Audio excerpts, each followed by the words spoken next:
Bueno, cuando Isaac ha dicho que el servicio de niños no es 24 horas, pensaba que él diría, oh. Bueno, mis hermanos, es un gusto poder estar aquí con ustedes, con la iglesia de Vilassar. La verdad es que conozco la iglesia de Vilassar no porque haya estado en ella, sino por la historia que Roberto Beler también en el pasado tenía con la iglesia de Vilassar. Y la verdad es que cuando Isaac pues contactó conmigo, pues un gusto poder estar aquí, un gusto poder compartir con la iglesia lo que es la palabra de nuestro Dios, para que sea nuestro Dios aquel que trabaje en nuestras vidas y aquel que nos santifique a la imagen de nuestro Señor Jesucristo, ¿ya? Así que vamos a empezar un poquito con el tema, porque yo tengo tendencia a alargarme, ¿ya? Pero voy a intentar, al menos en este retiro, pues no alargarme más de lo suficiente para que mis hermanos sean santificados y no pierdan la santificación, ¿ya? Así que voy a intentar hacerlo lo mejor posible.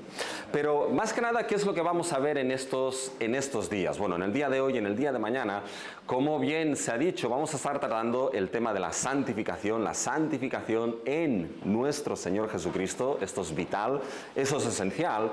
Y estaremos tocando 3 estudios. En el día de hoy vamos a estar en Romanos capítulo 6, ¿ah? Y vamos a ver ahí un poquito lo que son las bases de la santificación en la vida del creyente, el conocimiento que tenemos que tener, que surge de la Escritura y de la obra redentora de Cristo para nuestra santificación, el fruto de la santificación en nuestra vida. Así que estaremos en Romanos 6 esta mañana. Por la tarde lo que haremos será la clarificación. Clarificaremos un poquito la doctrina de la santificación, ¿ya? Entonces quizá no estaremos en un texto específico, no estaremos en un capítulo específico, sino que iremos tocando diferentes textos, porque la idea es un poquito clarificar qué es la santificación, qué se entiende por santificación, la definiremos un poquito, cuáles son los aspectos que debemos tener presentes en la santificación, y hablaremos también un poco de lo que son los medios de gracia que Dios ha dado a su pueblo y a través de los cuales Dios trabaja en la vida de los suyos para la santificación y para formarnos a la imagen de Cristo. Y mañana estaríamos en lo que sería Romanos 7. Por tanto, esta mañana y mañana estaremos Romanos 6, Romanos 7, y en medio clarificaremos un poquito lo que es la doctrina de la santificación, ¿sí? Así que esta es la idea que hay y esto es lo que tenemos por delante en el día de hoy y el de mañana. Así que hoy vamos a estar en Romanos 6, así que si tienen sus Biblias con ustedes, ábranlas en Romanos 6 y vamos a leer todo el capítulo de Romanos 6, porque vamos a intentar tocar ciertos aspectos de este capítulo que tienen que ver con la doctrina de la santificación, ¿ya? Así que Romanos 6, y vamos a empezar leyendo en el versículo 1. Y eso es lo que la Escritura nos dice. ¿Qué pues diremos? ¿Perseveraremos en el pecado para que la gracia abunde? En ninguna manera, porque los que hemos muerto al pecado, ¿cómo viviremos aún en él? ¿O no sabéis que todos los que hemos sido bautizados en Cristo Jesús, hemos sido bautizados en su muerte? Porque somos sepultados juntamente con él para muerte por el bautismo, a fin de que como Cristo resucitó de los muertos para la gloria del Padre, así también nosotros andemos en vida nueva. Porque si fuimos plantados juntamente con él en la semejanza de su muerte, así también lo seremos en la de su resurrección. Sabiendo esto, que nuestro viejo hombre fue crucificado juntamente con él, para que el cuerpo del pecado sea destruido, a fin de que no sirvamos más al pecado. Porque el que ha muerto ha sido justificado del pecado, y si morimos con Cristo, creemos que también viviremos con él. Sabiendo que Cristo, habiendo resucitado de los muertos, ya no muere, la muerte no se enseñorea más de él, porque en cuanto murió, al pecado murió una vez por todas, mas en cuanto vive, para Dios vive. Así también vosotros consideraos muertos al pecado, pero vivos para Dios en Cristo Jesús, Señor nuestro. No reine pues el pecado en vuestro cuerpo mortal, de modo que lo obedezcáis en sus concupiscencias, ni tampoco presentéis vuestros miembros al pecado como instrumentos de iniquidad, sino presentaos vosotros mismos a Dios como vivos entre los muertos, y vuestros miembros a Dios como instrumentos de justicia. Porque el pecado no se enseñoreará de vosotros, pues no estáis bajo la ley, sino bajo la gracia. ¿Qué pues? ¿Pecaremos porque no estamos bajo la ley, sino bajo la gracia? En ninguna manera. ¿No sabéis que si os sometéis a alguien como esclavos para obedecerle, sois esclavos de aquel a quien obedecéis, sea del pecado para muerte, o sea de la obediencia para justicia? Pero gracias a Dios, que aunque erais esclavos del pecado, habéis obedecido de corazón a aquella forma de doctrina a la cual fuisteis entregados, y libertados del pecado, vinisteis a ser siervos de la justicia. Hablo como humano, por vuestra humana debilidad, que así como para iniquidad presentasteis vuestros miembros para servir a la inmundicia y a la iniquidad, así ahora para santificación presentad vuestros miembros para servir a la justicia. Porque cuando erais esclavos del pecado, erais libres acerca de la justicia. Pero ¿qué fruto teníais de aquellas cosas de las cuales ahora os avergonzáis? Porque el fin de ellas es muerte. Mas ahora que habéis sido libertados del pecado y hechos siervos de Dios, tenéis por vuestro fruto la santificación y como fin la vida eterna. Porque la paga del pecado es muerte, mas la dádiva de Dios es vida eterna en Cristo Jesús, Señor nuestro. Hasta aquí la palabra de nuestro Dios. Pensé que Romanos 6 es uno de esos capítulos, el cual ha sido tomado para hablar precisamente de lo que es la doctrina de la santificación, ¿ya? Pero la verdad es que es un capítulo el cual es quizá más complicado de lo que parece, no tanto por el contenido, sino por cómo localizar o dónde situar dentro del contexto de Romanos este capítulo de Romanos 6. Fíjense lo que el gran doctor, el doctor Martin Lloyd-Jones, ¿ya?, dijo cuando se le preguntó una vez de cuándo predicaría sobre lo que era la carta a los romanos. Y se lo tomó en serio, ¿ya?, porque empezó a predicar la carta a los romanos, llevó años y el Señor se lo llevó antes de que acabase de predicar esa carta. Pero fíjense lo que dijo cuando alguien le preguntó. Dijo: un domingo por la tarde, al cierre del culto de Westminster Chapel, alrededor del 1946, un conocido predicador se me acercó y me dijo: ¿cuándo vas a predicar una serie de mensajes expositivos sobre la epístola a los romanos? Ante esto respondí inmediatamente: cuando haya entendido realmente el capítulo 6. ¿Ya? Así que, mis hermanos, no estamos en un capítulo fácil, y como les digo, no es tanto quizá por el contenido del capítulo, sino por cómo entender dónde Romanos 6 se encaja dentro del argumento de la carta a los romanos. Por tanto, ¿qué es lo que vamos a ver nosotros en este primer mensaje o estudio de Romanos 6? Vamos a ver tres cosas. Lo que primero haremos será situar Romanos 6 dentro de la sección de Romanos del 5 al 8. Eso va a ser vital para entender bien Romanos 6 y mañana entender Romanos 7. Así que primero situaremos Romanos 6 dentro del contexto de Romanos 5 al 8. Y la segunda cosa que veremos en este capítulo 6 es que como creyentes, Romanos 6 nos dice que somos libres del pecado para una vida de santificación. Y la tercera cosa que veremos es que como creyentes debemos dedicar nuestra vida al fruto de la santificación. Así que estas tres cosas es lo que vamos a ver en el día de hoy. Primero vamos a situar lo que es Romanos 6 dentro del contexto de Romanos del 5 al 8.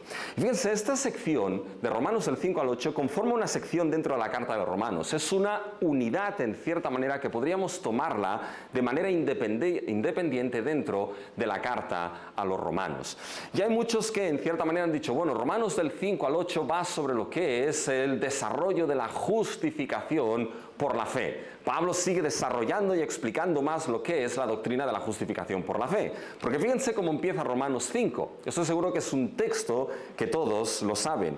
Justificados pues por la fe, ¿tenemos qué? Tenemos paz para con Dios por medio de nuestro Señor Jesucristo. Y entonces hay aquellos que dicen, bueno, Pablo sigue desarrollando lo que es la doctrina de la justificación por la fe en Romanos 5, 6, 7 y 8. Otros han dicho, bueno, Pablo no desarrolla tanto la doctrina de la justificación por la fe, sino que lo que hace es desarrollar la doctrina de la santificación. Y ciertamente la doctrina de la santificación es una doctrina importante en esta sección. Ahora, a ver, cuando vamos del capítulo 5 al 8 de Romanos, mis hermanos, el tema principal de esa carta, o de esta sección, el tema principal es la seguridad de salvación. La seguridad de que el creyente que ha sido justificado por la sola fe, solamente en Cristo, está firme en la gracia de Dios e inmovible en esa gracia. Fíjense Romanos 5, mis hermanos. Justificados pues por la fe, tenemos paz para con Dios por medio de nuestro Señor Jesucristo, por quien tenemos también entrada por la fe a esta gracia en la cual estamos firmes. Y aquellos que han sido justificados por la fe y están en paz para con Dios, en el capítulo 8, ¿cómo termina Pablo en el capítulo 8? Termina de una manera preciosa, mis hermanos. Termina diciendo lo siguiente en el versículo 33. Dice, ¿quién acusará a los escogidos de Dios? Dios es el que justifica. ¿Quién es el que condenará? Cristo es el que murió, mas aún el que también resucitó, el que además está a la diestra de Dios, el que también intercede por nosotros. Y después viene aquella sección tan preciosa de qué nos separará del amor de Dios en nuestro Señor Jesucristo. Y mis hermanos, no hay nada ni nadie que pueda separar al creyente justificado por la fe en Cristo del amor de Dios en Cristo Jesús. Por lo tanto, una vez salvos en Cristo, salvos para siempre. Pero esto podía generar un problema y una serie de objeciones. ¿Saben cuál podía ser la primera objeción que hoy en día también ronda, mis hermanos? Sería la objeción de decir, bueno, si somos salvos, si no podemos perder nuestra salvación y la situación es tan idílica, entonces podemos vivir en este mundo ¿cómo qué? Como queramos, porque la salvación la tenemos segura. Y el gran error que se ha dado a lo largo de la historia de la Iglesia es moverse hacia el otro extremo, moverse hacia el terrible extremo de que la salvación puede perderse y por lo tanto algo tenemos que hacer ¿para qué? Para mantenerla y no perderla. Pero eso es una de las objeciones que podía darse. Si somos salvos y nuestra salvación es segura, entonces, oye, podemos vivir la vida loca en este mundo que no pasa nada. Esa es una de las objeciones. Y los capítulos 6 y 7 de Romanos, en esa sección, nos van a decir, no, Pablo dirá, espera un momento. El creyente salvo en Cristo y su salvación segura no puede vivir de cualquier manera en este mundo. Hay un fruto en su vida y es el fruto de la santificación. Así es como encaja Romanos 6 y 7 ahí dentro. Pero encaja de otra manera. Fíjense que en este argumento de Romanos del 5 al 8, fíjense lo que Pablo dice en el capítulo 5, los versículos del 20 al 21. Porque de ahí salen dos objeciones, mis hermanos, que son importantes para entender cómo encaja el capítulo 6 y 7. Fíjense en Romanos 5, Pablo dice, pero la ley se introdujo para que el pecado abundase, mas cuando el pecado abundó, sobreabundó la gracia. Para que así como el pecado reinó para muerte, así también la gracia reine para la justicia, para vida eterna, mediante Jesucristo, Señor nuestro. Fíjense, Pablo en Romanos 5 muestra algo, mis hermanos. Pablo en Romanos 5 muestra que aquellos que estamos en paz para con Dios por medio de la justificación por la fe en Cristo, esa paz no es una paz subjetiva. Esa paz es una paz objetiva, es decir, es la paz de que ahora estamos reconciliados con Dios. Ya no somos más enemigos de Dios, sino que hemos sido reconciliados con Dios por medio de la obra de nuestro Señor Jesucristo. Y en esa reconciliación Dios ha hecho algo, y esto tienen que tenerlo en mente, no pueden perderlo para entender Romanos 6. Hemos sido transferidos de unión con el primer Adán a unión con el postrer Adán, que es Cristo Jesús. Eso es muy importante. Hemos sido transferidos del reino de la muerte y el pecado al reino de la gracia y de la vida eterna. Fíjense que en el texto que hemos leído, Pablo utiliza el lenguaje de reinar la muerte, reinar la gracia. Ese lenguaje es importante. Pero esos dos versículos que hemos leído, bueno, la ley se introdujo para que abundase el pecado, pero cuando el pecado abunda, mis hermanos, ¿qué es lo que sobreabunda? Sobreabunda la gracia. Por lo tanto, ¿saben qué tenemos que hacer para que la gracia abunde? Pequemos, mis hermanos, para que la gracia sobreabunde más. Bueno, eso era una de las objeciones que se le daba al apóstol Pablo. Oye, si la ley se introdujo para que el pecado abundase y cuando hay pecado, la gracia de Dios sobreabunda, por lo tanto, oye, pequemos y vivamos como sea para que la gracia de nuestro Dios sobreabunde. ¿Saben lo que es esto? Esto es el libertinaje. Esto es un extremo que niega lo que es el evangelio de gracia y fe en Cristo. ¿Saben cuál es el otro extremo para solucionar esto, mis hermanos? El otro extremo es ir al legalismo. Por lo tanto, oye, demos más ley, más mandamientos para que entonces, ¿qué? Se viva en santidad. Y Pablo va a decirnos que esto tampoco funciona.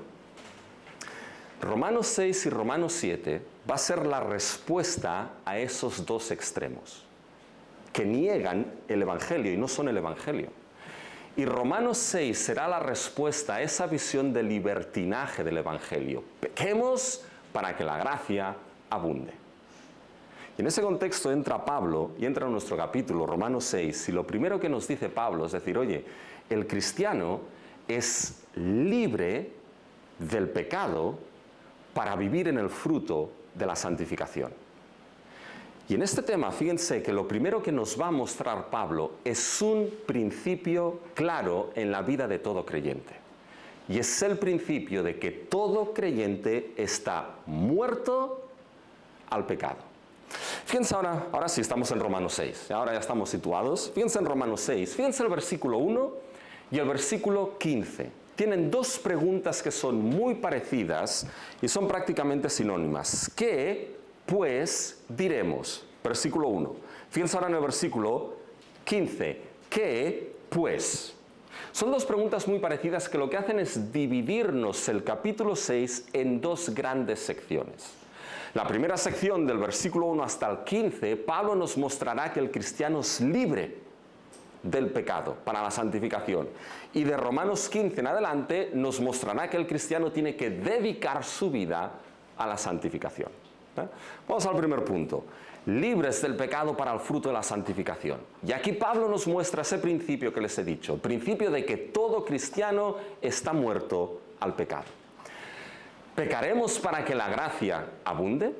Fíjense lo que dice Pablo en Romanos versículo 1. ¿Qué pues diremos? ¿Perseveraremos en el pecado para que la gracia abunde? ¿Y cuál es la respuesta de Pablo? Yo estoy seguro que la saben. Es una respuesta enfática. Es una respuesta tajante. Es una respuesta que Pablo dice, es que ni se te pase por la cabeza tener este argumento. Perseveraremos, pecaremos para que la gracia abunde, y la respuesta es en ninguna manera.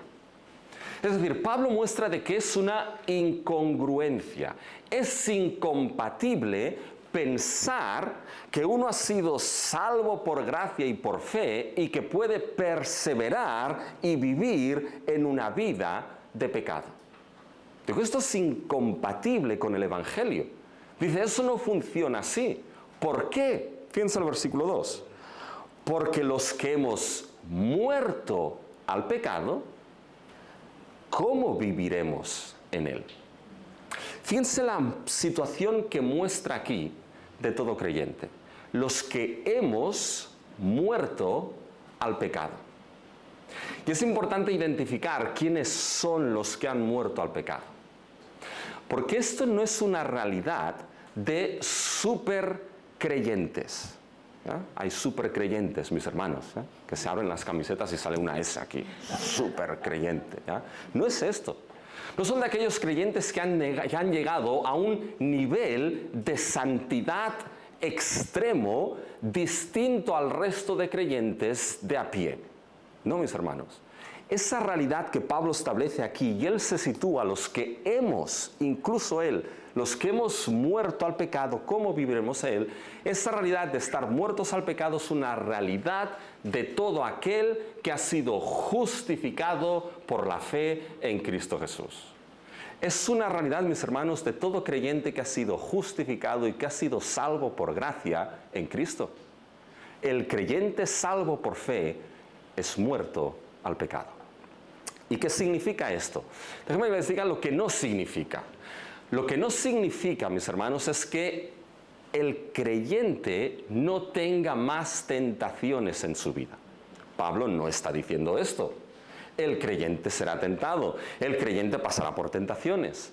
Pablo tampoco está diciendo aquí, mis hermanos, de que el creyente no volverá a pecar nunca más. Esto no es lo que está diciendo Pablo, y lo sabemos por dos causas. Si dijese eso, de que el creyente ya no puede pecar más, no tiene sentido entonces lo que dicen los versículos 12, en el versículo 12 en adelante. No reine pues el pecado en vuestro cuerpo mortal. No presentéis vuestros miembros al pecado. No tendría sentido estas afirmaciones del apóstol Pablo si el creyente ya no pudiese pecar. Y lo segundo que sabemos, por lo cual esto de estar muertos al pecado no implica que no pequemos más, es porque, mis hermanos, tenemos la experiencia personal de cada uno de nosotros. De que nadie estamos libres de tirar la primera piedra en ese aspecto. ¿Qué es lo que está diciendo aquí Pablo, mis hermanos? Lo vamos a ver. Pero cuando Pablo dice, hemos muerto al pecado, esa muerte al pecado es que el creyente, por la obra de Cristo, es libre del reinado, del poder y del dominio del pecado en su vida. Lo que es el gobierno del pecado ha sido roto en la vida del creyente. Ese dueño, porque es la imagen que toma aquí Pablo, que esclaviza, que es el pecado, aquellos que hemos muerto al pecado, ese reino, ese gobierno, ese control, mis hermanos, ha sido roto de una vez por todas en la vida del creyente. Por lo tanto, el creyente muerto al pecado, el pecado ya no reina ni ejerce dominio sobre la vida del que ha sido justificado por fe en Cristo. Por eso antes les he dicho, quédense con ese lenguaje de reine la vida, reine la muerte, reine el pecado, reine la gracia, porque es algo que Pablo está utilizando aquí. Es interesante cómo lo expresa Pablo. Los que hemos muerto. El verbo que Pablo está utilizando aquí, mejor dicho, el tiempo verbal que Pablo utiliza aquí para hemos muerto, sería como la vista de pájaro. Yo recuerdo la primera vez que viajé en avión. Aparte de asustarme, porque yo pensaba que los aviones giraban así. Pero no, dan la vuelta así, mis hermanos. Y yo estaba al lado de la ventana y vi que el avión daba la vuelta así y dijo, Rubén, hasta aquí hemos llegado. ¿No? Pero no, la cosa siguió. Pero ¿saben lo que me sorprendió? Que cuando el avión despegó del Prat, ¿no? ¿Saben lo que vi por la ventana? Vi la playa, Montserrat y los Pirineos. Y dije, oiga, esto es muy pequeño. Esto es muy pequeño, me lo imaginaba muy grande, pero no, la playa, Montserrat y los Pirineos. Es decir, vi toda Cataluña, mis hermanos, en un abrir y cerrar de ojos. Tenía la vista de pájaro, tenía una vista completa de la playa de Montserrat hasta los Pirineos. ¿Saben lo que no podía ver? No podía ver detalles. No podía escuchar lo que la gente decía en la calle. No podía ver detalles específicos de lo que estaba sucediendo ahí abajo, pero sí tenía una visión completa de principio a fin. Esta es la visión que Pablo está utilizando aquí, mis hermanos, en ese principio. Los que hemos muerto. Y el verbo que utiliza, mis hermanos, es una visión de pájaro. Es decir, la muerte del creyente al pecado es una muerte completa, de principio a fin. No es que el creyente va muriendo a trozos al pecado. Primeramente la mente, después el corazón, después el cuerpo, la mano derecha, la mano izquierda, el pie derecho y el pie izquierdo, progresivamente. No, esta no es la idea de Pablo. La idea de Pablo es que aquellos que hemos muerto es una muerte completa, definitiva, caput, muertos al pecado. Por tanto, fíjense, mis hermanos, de que esa es la realidad que uno tiene que entender en la vida cristiana. La realidad de que ahora lo vamos a ver por la obra de Cristo. Hemos muerto al pecado y el gobierno, el reino y el dominio que ejerce el pecado en la vida del creyente se acabó. ¿Por qué? Porque hay una base teológica, y eso es vital, hay una base teológica que permite esto. El principio es que estamos muertos al pecado, pero la base teológica que permite esa realidad es la unión del creyente con Cristo, específicamente la unión con su muerte y con su resurrección. Eso es lo que permite, mis hermanos, la muerte al pecado y el fruto de la santificación en nuestra vida. Empezamos en Cristo, no en nosotros. Y la teología es importante. Les voy a confesar algo. ¿Saben cómo conquisté yo a mi esposa? No fue con un ramo de flores, fue con teología, mis hermanos. Con teología. No sé qué me preguntó algo del noviazgo y mis hermanos, le di una clase de teología bíblica desde Génesis, con Adán, con Eva y todo hasta que no sé qué, que cuando acabé dice, Señor, aquí ya he hecho lo mío. Y funcionó, mis hermanos. Por eso yo les digo a los jóvenes, estudiar teología, porque sirve, ¿ya? Pero fíjense, mis hermanos, que la teología, el conocimiento de lo que sucede en Cristo es vital para nuestra santificación. Fíjense, la pregunta aquí es, ¿por qué el creyente está muerto al gobierno del pecado? Por la unión con Cristo, con su muerte y su resurrección. Fíjense el versículo 3. ¿O no sabéis que todos los que hemos sido bautizados en Cristo Jesús, hemos sido bautizados en su muerte? Fíjense que Pablo está utilizando aquí el tema del bautismo. Y es curioso, porque algunos que lo han interpretado, bueno, no puede estar hablando del bautismo de agua aquí. Tiene que estar hablando quizá de una manera metafórica y simbólica del bautismo. O tiene que estar hablando del bautismo del Espíritu. Pero no hay razón para no entender que Pablo está hablando aquí del bautismo de agua. Porque sabemos, mis hermanos, que una de las cosas que el bautismo es una de las ordenanzas de nuestro Señor Jesucristo dada a todos aquellos que han creído. Y aunque el bautismo no salva, esto lo tenemos todos muy claro, salva a Cristo, el bautismo no salva. El bautismo, mis hermanos, lo que sí representa es algo que sucede en la salvación de todo creyente. Es la unión vital del creyente con Cristo. La unión vital del creyente con la muerte de Cristo y con la resurrección de Cristo y con todas las cosas que le han acontecido a Cristo en su muerte y en su resurrección. Fíjense que Pablo es lo que está diciendo aquí. ¿No sabéis que todos los que hemos sido bautizados en Cristo Jesús? La cuestión es, ¿qué significa aquí ser bautizado en Cristo Jesús? Unos dicen, bueno, es estar bajo el señorío de Cristo. Sí, es posible. Pero fíjense que el texto lo explica. Miren sus Biblias. Les voy a leer ese versículo 3 tal y como aparece más ligado, más cercano al original. Y fíjense la distinción con la traducción de la Reina Valera. Más ligado al original dice lo siguiente: ¿o no sabéis que todos los que hemos sido bautizados en Cristo Jesús, en su muerte hemos sido bautizados? Es un cambio muy pequeño, pero ya saben lo que dice Cantares, ¿no? Cogedme esas pequeñas zorras que se comen los viñedos. A veces las cosas pequeñas son importantes. Porque tal y como se lo he leído aquí, fíjense, en los que hemos sido bautizados en Cristo Jesús, en su muerte hemos sido bautizados. Pablo lo que hace está poniendo en Cristo Jesús y en su muerte de manera paralela. Por lo tanto, está explicando Pablo lo que significa ser bautizado en Cristo Jesús. Aquí, en este contexto, ser bautizado en Cristo Jesús significa estar unido, mis hermanos, en su muerte sustitutoria a nuestro favor.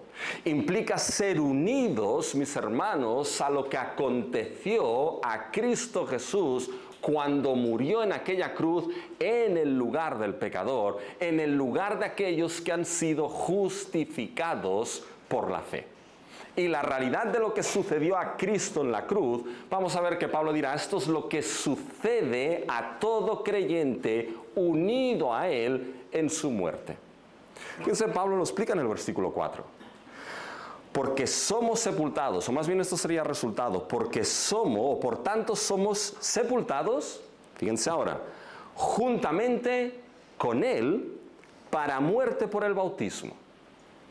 Ahora viene la razón de esto. o el resultado, a fin de que como Cristo resucitó de los muertos para la gloria del Padre, así también nosotros andemos en vida nueva. Eso es lo que Pablo está diciendo aquí. Lo que ha sucedido con el creyente, la base para estar muerto al pecado y por lo tanto para la santificación, es que por medio del bautismo, mis hermanos, que refleja, que muestra lo que ha sucedido, nuestra unión con Cristo por medio de la fe, es que hemos sido sepultados para morir. Esa es la idea. Para morir juntamente con Cristo en aquella cruz. Pero para quedar solamente muerto, ¿no? Miren el versículo 4. Yo a la iglesia en Piedra Ayuda les dijo, no me miren a mí. Siempre les digo esto, no me tienen demasiado visto ya. Les digo, no me miren a mí, miren sus Biblias, que ahí está lo importante. Muertos para muerte, versículo 4, a fin. ¿Ven ese a fin? Ese es el resultado. ¿A fin de qué? A fin de que como Cristo resucitó de los muertos para, ¿qué dice sus Biblias? La gloria del Padre, así también nosotros andemos, paren aquí. ¿Qué es lo que dirían ustedes ahora? ¿Saben lo que diría yo? Si hubiese escrito aquí Romanos, sin ser inspirado, Yo diría, así como Cristo resucitó para la gloria del Padre, así también nosotros andemos para la gloria del Padre. Queda bien, ¿no? Pero Pablo no dice esto. Fíjense lo que dice. Así como resucitó para la gloria del Padre, así también nosotros andemos en vida nueva. Por tanto, haber sido unidos a Cristo en su muerte es para morir, mis hermanos, al pecado, lo veremos, y unidos a su resurrección es para que ahora la vida del creyente sea una vida nueva. ¿Y cuál es exactamente esta vida nueva que tiene el creyente? ¿Saben cuál es, mis hermanos? Es algo sorprendente. Es la vida del Cristo resucitado en nosotros. Es la vida, mis hermanos, de resurrección en el creyente. Es la vida, mis hermanos, esa vida que mostró Dios su poder, el poder de su fuerza, resucitando a Cristo de los muertos, mis hermanos. Ahora esa nueva vida, la cual podemos andar y podemos vivir, es la vida del Cristo resucitado en el creyente, en todo aquel que ha muerto y ha resucitado con Cristo. Una vida que es para la gloria del Padre. Una vida que Pablo dirá más adelante es una vida de justicia, de obediencia y cuyo fruto es el fruto de la santificación. ¿Se dan cuenta, mis hermanos? Esa es la base. Esa es la base para la santificación del creyente. Mis hermanos, nuestra santificación, vivir en santidad, no empieza en nosotros. No empieza en lo que yo puedo hacer. No empieza como decía Obama, yes, you can, sí, tú puedes. No empieza en ningún recurso que tenemos nosotros como seres humanos. Todo empieza y se da, mis hermanos, en la gloriosa obra de nuestro Señor Jesucristo. La santificación, mis hermanos, es una de esas doctrinas, una de esas bendiciones que fluye gloriosamente de la obra de Cristo Jesús, de principio a fin, mis hermanos. Todo empieza en que hemos sido unidos a Cristo para muerte y resucitados para una nueva vida. Y esa vida es la vida del Cristo resucitado en nosotros. La gloria del Padre, justicia y santificación. Esa es la base teológica. Pero ¿saben qué? Pablo dice, no se pueden quedar aquí. Les dice a los romanos, no podéis quedaros aquí. No solamente necesitáis el principio de saber que habéis muerto al pecado, la base teológica por vuestra unión con Cristo en su muerte y en su resurrección, sino que ahora debéis conocer lo que sucedió en aquella cruz y en aquella resurrección. Le dice Romanos, debéis conocer qué sucedió con vosotros en aquella cruz y qué sucedió con Cristo en aquella cruz y cuando Cristo resucitó. Hay un conocimiento que debéis tener. Y fíjense que Pablo lo expresa ese conocimiento en el versículo 6 y el versículo 9. Fíjense cómo empieza el versículo 6. Sabiendo esto, ¿se dan cuenta? Ahora Pablo desarrolla un cierto conocimiento que fluye de la cruz y de la resurrección. Tenéis que saber algo, sabiendo esto, versículo 6 y versículo 9, sabiendo que Cristo, ¿ven? Dos sabiendos. Por tanto, lo que hace ahora Pablo, mis hermanos, es algo glorioso.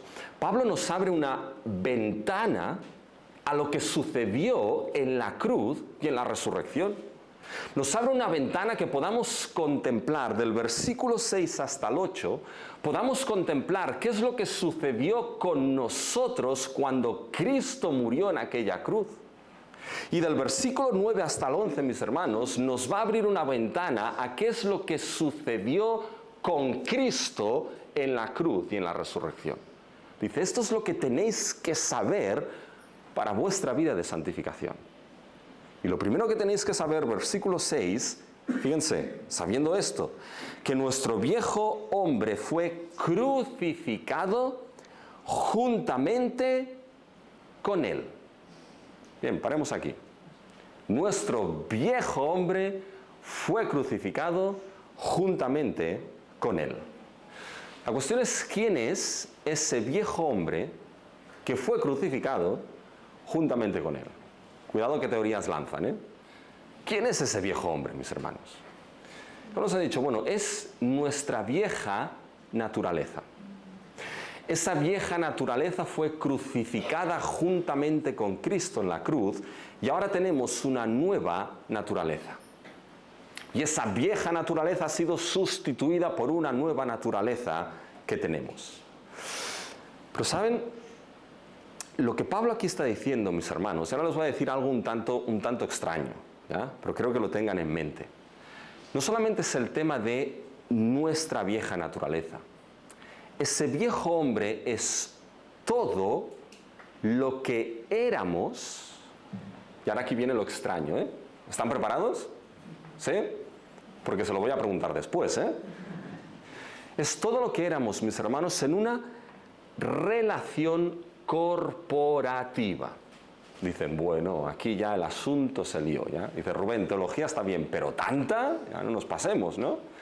¿Qué es eso, una relación corporativa, mis hermanos? Fíjense, la Escritura entiende algo.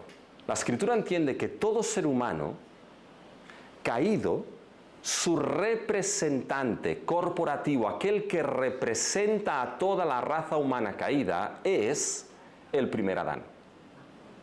Por medio de gracia y fe y la salvación en Cristo, aquellos que somos salvos tenemos otra cabeza que nos representa. Tenemos otro representante corporativo que representa al pueblo. ¿Quién es este? Este es nuestro Señor Jesucristo.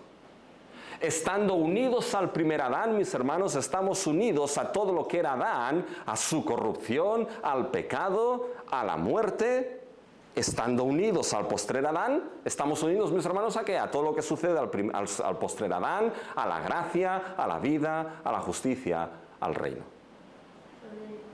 Por lo tanto, cuando aquí Pablo dice, nuestro viejo hombre fue crucificado juntamente con él en la cruz, mis hermanos, no solamente es la vieja naturaleza.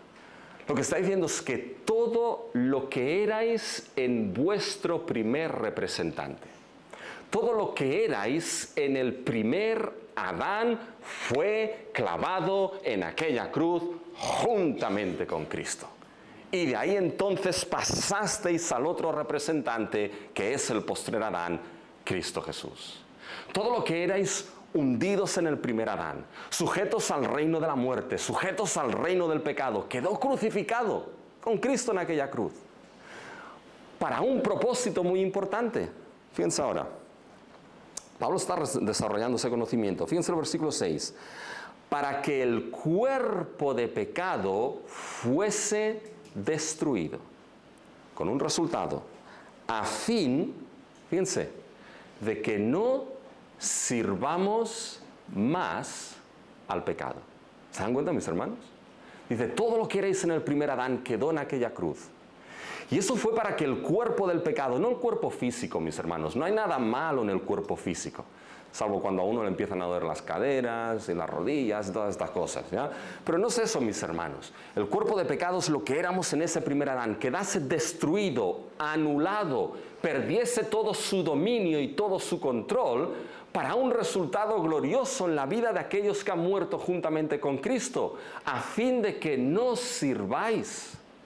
De que ahora vuestro dueño, vuestro Señor, aquel que os manda obediencia, ya no sea el pecado. Por tanto, fíjense, mis hermanos, esto es lo que sucede a todo creyente. Pablo dice, sabiendo esto, es lo que tenéis que vislumbrar que sucedió en la cruz si estáis en Cristo. Por tanto, visto así, ¿saben qué? El creyente, mis hermanos, es el único que puede no pecar. Porque es el único, mis hermanos, que ha sido libre de ese poder del pecado para no servirlo en su vida, sino servir a otro para la santificación. Y Pablo dice, eso es lo que tenéis que saber, tenéis que vislumbrar, tenéis que entender. Pero hay una segunda cosa que tenéis que entender. No solamente lo que os pasó a vosotros, sino lo que le pasó a Cristo. Fíjense en el versículo 9. Sabiendo, ¿ves? El segundo sabiendo, que Cristo, habiendo resucitado de los muertos, ya no muere. La muerte no se enseñorea más de él. Gloria a Dios por ello, mis hermanos. Una vez Cristo resucitó, en aquella cruz murió la muerte que nosotros teníamos que morir. Y cuando Cristo resucitó, mis hermanos, todo lo que era la muerte y el aguijón del pecado perdió totalmente, ¿qué? Perdió, mis hermanos, su dominio, perdió su reino, perdió su poder. Pablo se lo escribe a los Corintios, oh sepulcro, ¿dónde está? ¿Dónde está muerte tu victoria? No hay victoria, no hay reino, porque Cristo ha resucitado. Bien, miren ahora el versículo 10. Porque en cuanto murió, al pecado murió una vez por todas. ¿Qué significa que cuando murió al pecado murió una vez por todas? Fíjense que a veces esto se entiende, mis hermanos, como que cuando Cristo murió en la cruz, lo que hizo fue pagar la culpa por nuestro pecado. Ciertamente es así. Llevó Él la culpa, el castigo, la ira de un Dios santo en lugar de aquellos que éramos pecadores. Pero fíjense que hay algo que debemos entender, mis hermanos. Nuestro Señor Jesucristo fue, es y será Dios hombre. Y como Dios hombre, mis hermanos, en este mundo estuvo sujeto en cierta manera a lo que era el poder y el dominio del pecado. Fue siempre sin pecado, pero las tentaciones que Cristo Jesús tuvo que vivir fueron tentaciones, mis hermanos, reales. Fue tentado realmente como uno de nosotros. Fue tentado, mis hermanos, como carne y sangre que nosotros fuimos tentados. Estuvo, mis hermanos, en esa misma situación que vive todo creyente. Pero Cristo triunfó. Y cuando Cristo murió en aquella cruz, mis hermanos, murió al pecado, acabó con el reino y el dominio del pecado una vez por todas. Su sacrificio fue una vez suficiente y para siempre para acabar con el dominio y el reino del pecado. Fíjense el paralelo ahora entre el versículo 1 y el versículo 10. ¿Cómo Pablo puede decir en el versículo 1, ¿no sabéis que hemos muerto al pecado? Bueno, el creyente ha muerto al pecado de una vez por todas y de manera completa. ¿Saben por qué? Versículo 10. Porque cuando Cristo murió al pecado, murió una vez por todas al pecado. Y habiendo muerto una vez por todas, aquellos unidos a Él hemos muerto de manera completa y una vez por todas al pecado. Versículo 10. Mas en cuanto vive, para Dios vive. Y eso es una realidad de todos aquellos que estamos unidos a la resurrección de Cristo. Vivimos, ¿para quién? No para el pecado, sino para Dios. Mira el versículo 11. Así también, Pablo llega a la conclusión, solamente tienen que leer sus Biblias, se lo dice todo Pablo. Dice, así también vosotros consideraos muertos al pecado. Ahora aplica esta realidad al creyente. Consideraos muertos al pecado, pero vivos para Dios en Cristo Jesús, Señor nuestro. ¿Cómo debe considerarse el creyente al pecado, mis hermanos? Así también vosotros consideraos muertos al pecado. Ya no reina en vuestra vida, ya no ejerce gobierno y dominio, porque Cristo murió una vez por todas y a Él estáis unidos, considerados vivos para otro, vivos para Dios. ¿Por qué? Porque Cristo resucitó y vive para Él y estáis unidos a Cristo Jesús también en su resurrección. ¿Ven esa palabra consideraos? Es una palabra crucial aquí en Romanos, porque podría traducirse también como contar, contar o acreditar. Y es una palabra que Pablo ha estado usando a lo largo de Romanos en los primeros capítulos, porque hay algo que se nos ha acreditado, puesto en nuestra cuenta que no era nuestro. ¿Quién sabe qué es lo que se nos puso a nuestra cuenta y que no era nuestro, mis hermanos? Y aquel que responda bien, le invito a un buffet libre. Tengo un ticket, mandado un ticket. ¿Qué se nos acreditó, mis hermanos, que no era nuestro ni lo merecíamos? Muy bien, la justicia de Cristo Jesús. Tiene buffet libre. Bueno. Contar la justicia de Cristo como vuestra, aunque no os pertenezca, contarla por medio de la fe dada a vosotros. Ese es el verbo que utiliza aquí. Consideraos muertos al pecado, vivos para Dios, es decir, considerar que esto se os ha sido acreditado a vuestras vidas. Lo que se os ha acreditado es que ahora estáis muertos al pecado porque moristeis en Cristo, vivos para Dios porque resucitasteis juntamente con Cristo. Sabiendo esto. ¿Se dan cuenta, mis hermanos, lo que Pablo ha hecho ahí? Ese principio, libres del pecado para el fruto de la santificación, parte de esa base, muertos al pecado, de ese principio, de esa base teológica, el sacrificio de Cristo en nuestra unión con Él y de ese conocimiento de lo que sucedió en la cruz.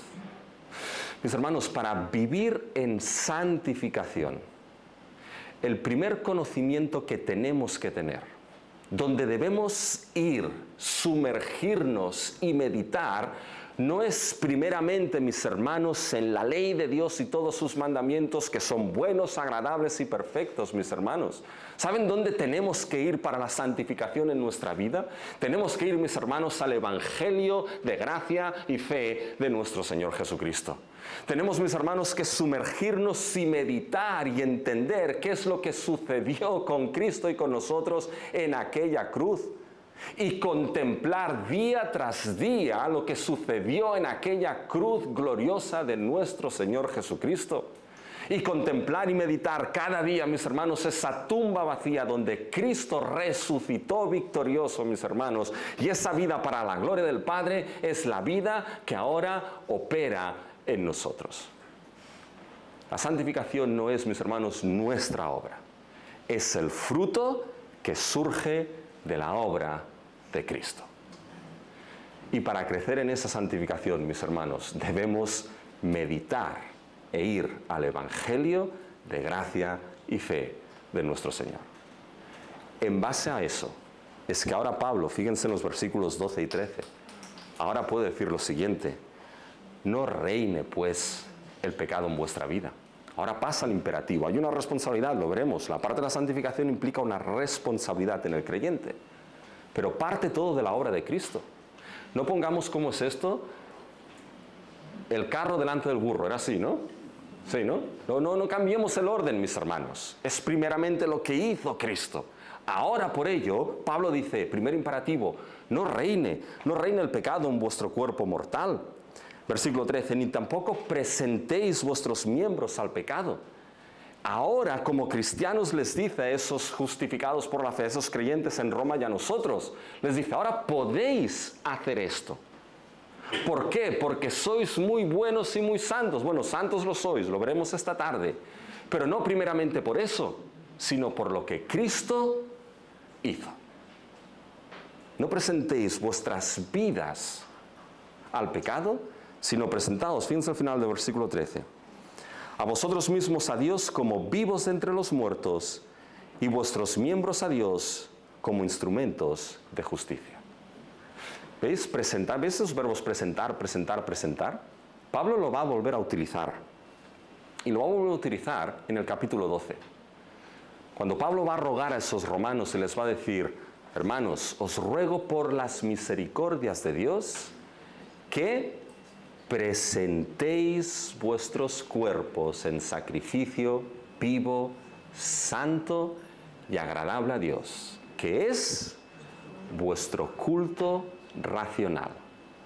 Vuestra vida ahora es una vida de adoración, de justicia, obediencia y santidad a Dios. Este es el culto normal y racional del justificado por la fe, unido a Cristo en su muerte y en su resurrección. Me quedan 5 minutos. Voy a acabar, tranquilos. Pero fíjense que hemos visto en la primera parte, mis hermanos. Libres del pecado para el fruto de la santidad. Principio, muertos, base, la obra de Cristo, conocimiento, lo que sucedió a nosotros en la cruz y en la resurrección y a Cristo Jesús. Y ahora con esto, Pablo decir, bueno, ahora dedicar vuestras vidas. Dedicar vuestras vidas a lo que es al fruto de la santificación. Una vez teniendo la base, ahora dedicar vuestras vidas. Eso empieza a partir del versículo 15, pero voy a ir al versículo 14, porque hay algo ahí un poco extraño que lo tomaremos mañana, sobre todo. Pero fíjense lo que dice Pablo. Porque el pecado no se enseñorea de vosotros, pues no estáis bajo la ley, sino... podría hablar más claro Pablo, ¿no? No estáis bajo la ley, entonces ya van a ver mañana que dice, pues si no estamos bajo la ley, entonces ¿qué? Entonces hagamos lo que queramos. Llegará al capítulo 7 mañana Pablo y dirá, no, porque estáis bajo otro régimen que es mucho mejor para vivir en santidad. Déjenme simplemente que introduzca. Cuando Pablo dice aquí, no estáis bajo la ley, a veces en la escritura el término ley no se utiliza solamente para la instrucción, no se utiliza solamente para hablar de los 10 mandamientos. Muchas veces el término ley en la escritura se utiliza como una palabra para designar a todo el antiguo pacto. Por lo tanto, cuando Pablo dice, no estáis bajo la ley sino bajo la gracia, Pablo no está diciendo que en el antiguo pacto no había gracia. La gracia, mis hermanos, va de eternidad a eternidad. Cuando Israel fue salvo y redimido de Egipto, mis hermanos, no fue por obras eso, fue por pura gracia divina. Lo que Pablo está diciendo aquí, no estáis bajo la ley, dice, no estáis ahora bajo la estructura del antiguo pacto. Cuando Cristo vino y murió en aquella cruz, inauguró el nuevo pacto. Y un nuevo régimen, unas nuevas realidades han entrado en la vida de todo creyente. Y bajo esas realidades es que vivís. Y eso lo vamos a ver sobre todo mañana en el capítulo 7, pero algo veremos aquí. Pero fíjense, mis hermanos, ahora, con esto en mente, Pablo entra en el versículo 15 y establece eso de dedicar vuestra vida al fruto de la santificación. Y va a establecer un principio, que es el principio del versículo 15 y 16. Dice que pues, ¿pecaremos porque no estamos bajo la ley sino bajo la gracia? De ninguna manera. Fíjense ahora al principio. ¿No sabéis que si os sometéis a alguien como a esclavos para obedecerle, sois esclavos de aquel a quien obedecéis, sea del pecado para muerte o sea de la obediencia para justicia? Esclavo aquí, te sometes a alguien para obedecerle, eres esclavo de aquel que te sometes. Del pecado para muerte, de la obediencia para justicia. Pablo está utilizando un lenguaje muy importante aquí para los romanos. Porque, mis hermanos, está escribiendo a unos creyentes que se encuentran en Roma, la capital del Imperio Romano. ¿Y saben cuál era el fundamento social de la capital del Imperio Romano y en realidad de todo el Imperio Romano? ¿Cuál era la clase social que era el fundamento de todo? Eran los esclavos, mis hermanos. Eran los esclavos que eran considerados como nada. Es decir, eran considerados como una propiedad de sus dueños. ¿Se acuerdan de la carta que Pablo escribió a Filemón? Cuando Onésimo, el esclavo, algo sucedió y se fue de la casa de Filemón, esa pequeña carta. No se sabe exactamente qué es lo que hizo Filemón. Algunos dicen le robó algo, algo pasó. No sabemos lo que sucede, pero el simple hecho de que Filemón ya se fuese de la casa, Onésimo, perdón, se fuese de la casa de Filemón, eso ya era un robo. Porque el esclavo era considerado propiedad de su dueño. Y Pablo está tomando aquí, mis hermanos, ese ejemplo de esa sociedad en la cual se vivía. Dice, ¿no sabéis que si os sometéis a alguien, en ese sentido, si os sometéis como esclavos para obedecerle, ya sea al pecado o a la obediencia, sois esclavos de aquel a quien estáis sirviendo? Toma ese principio. Pero ahora lo aplica al creyente, a esos romanos. Dice, pero ha habido un cambio en vosotros. Fíjense ese cambio del versículo 17. Pero, ¿ven ese pero? Tomen atención a los peros, mis hermanos. Hay peros buenos y hay peros malos. Cuando alguien te está hablando y dice, esto no sé qué, sí, uy, qué bien, sí. Me ha gustado mucho el mensaje, uy, gracias Señor. Pero, digo, uy, aquí ya viene. Aquí. Hay peros buenos y hay peros malos. Este pero es bueno. Fíjense, pero gracias a Dios que aunque erais esclavos del pecado, habéis obedecido de corazón aquella forma de doctrina a la cual fuisteis entregados. Y libertados del pecado, vinisteis a ser siervos, la palabra ahí es esclavo, esclavos de la justicia. Erais esclavos del pecado, pero Pablo dice, pero, glorioso Pedro, gracias a Dios que aunque erais esclavos del pecado, habéis, fíjense el lenguaje de Pablo, obedecido de corazón aquella forma de justicia. John Stott, en su comentario de Romanos, dice, esto es una manera muy extraña de explicar la conversión. Obedecer de corazón a una forma, aquella forma de doctrina. ¿Qué es eso de obedecer de corazón, mis hermanos? Si ustedes les dicen a los de allá afuera, ¿qué es eso de obedecer? Como este hombre que está mirando a ver qué es lo que estamos haciendo, ¿ya? ¿Qué es eso de obedecer de corazón? ¿Ya? Le preguntan de corazón, mis hermanos. Quizá le dirán, bueno, obedecer de corazón es obedecer con todo lo que soy, ¿ya? Con todos mis sentimientos, con todas mis emociones. Bueno, sí, puede estar. Hoy en día, cuando alguien hace algo de corazón, aunque sea muy malo, parece que está justificado, ¿no? Es que lo he hecho ¿de qué? Lo he hecho de corazón. Ah, vale, muy bien. Pues entonces, venga, carta blanca. ¿Ya? No es eso, mis hermanos. Fíjense que Pablo está utilizando un lenguaje específico. Habéis obedecido de corazón y esa palabra, esa palabra forma de doctrina, es una palabra que podría traducirse como esa imagen, a ese tipo, a ese ejemplo, a ese grabado, a esa impresión grabada de la doctrina a la cual fuisteis entregados. Bien, mis hermanos, ese lenguaje, ¿saben de dónde viene? Es un lenguaje que viene del Antiguo Testamento. Un corazón, mis hermanos, que ha sido entregado a una forma grabada de doctrina, que aquí es el Evangelio. ¿Saben? Dios ya prometió esto, mis hermanos. Dios ya prometió que llegaría el día donde lo que haría sería dar su espíritu y grabar en los corazones de su pueblo su ley. Amén. Fíjense en Jeremías, vayan a Jeremías, mis hermanos, capítulo 31.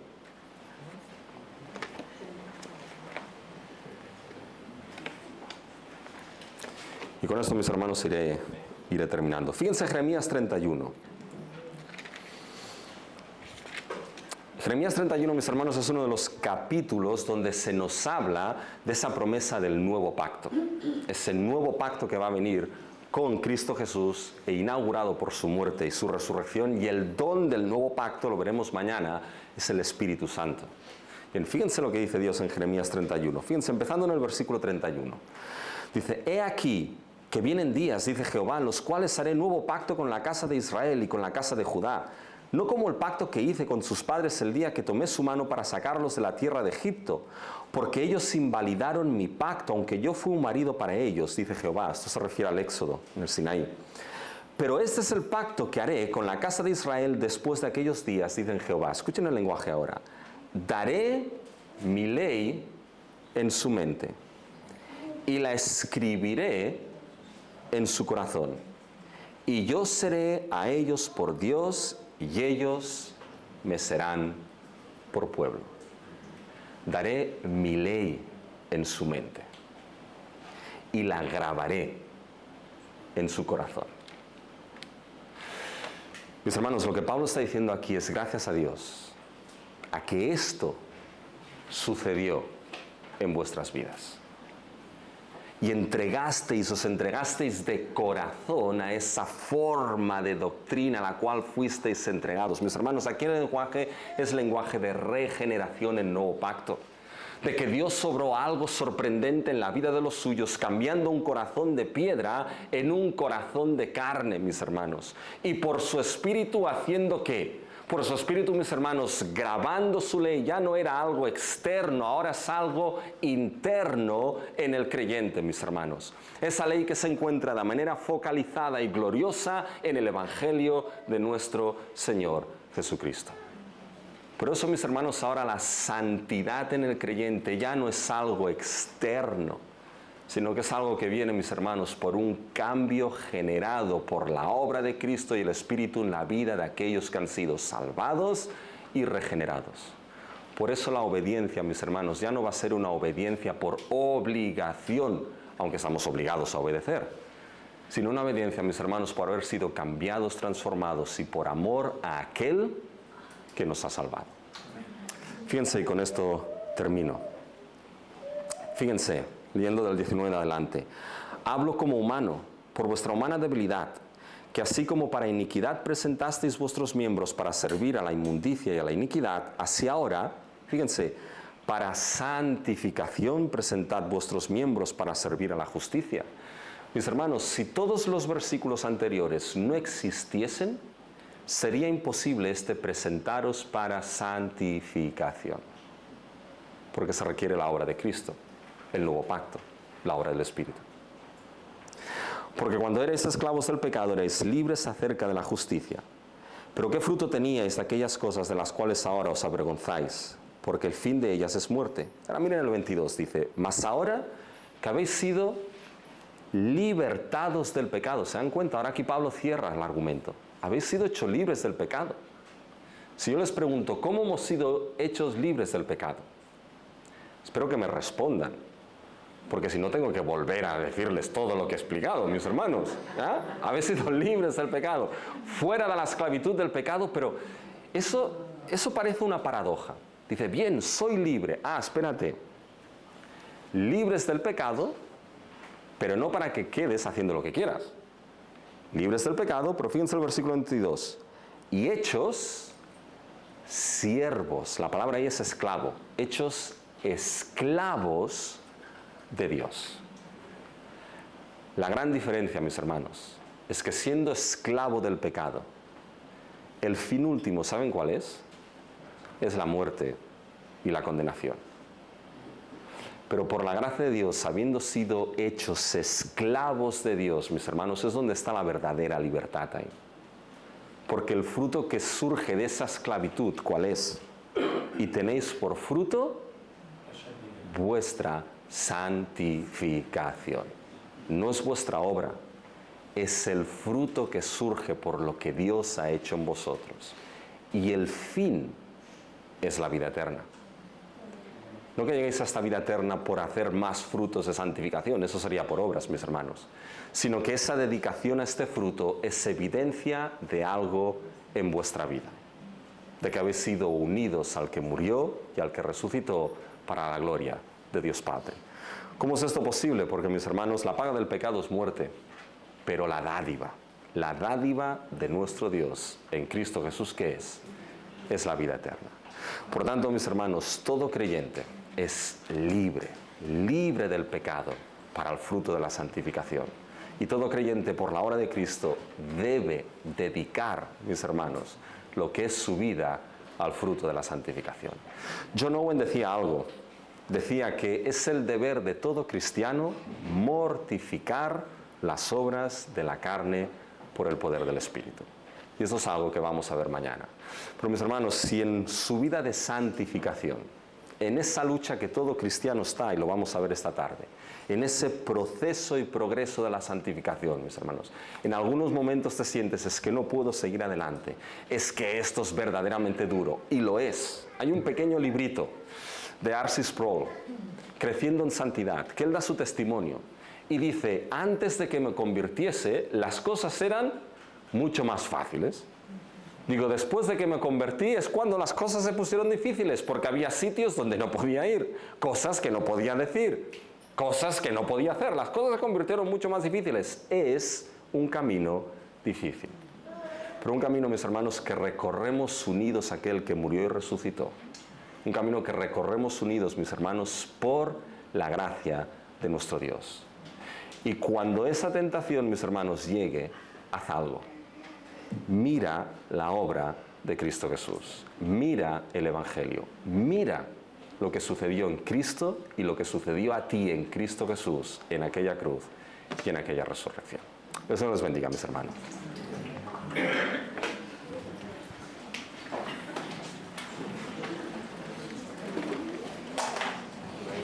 Amén.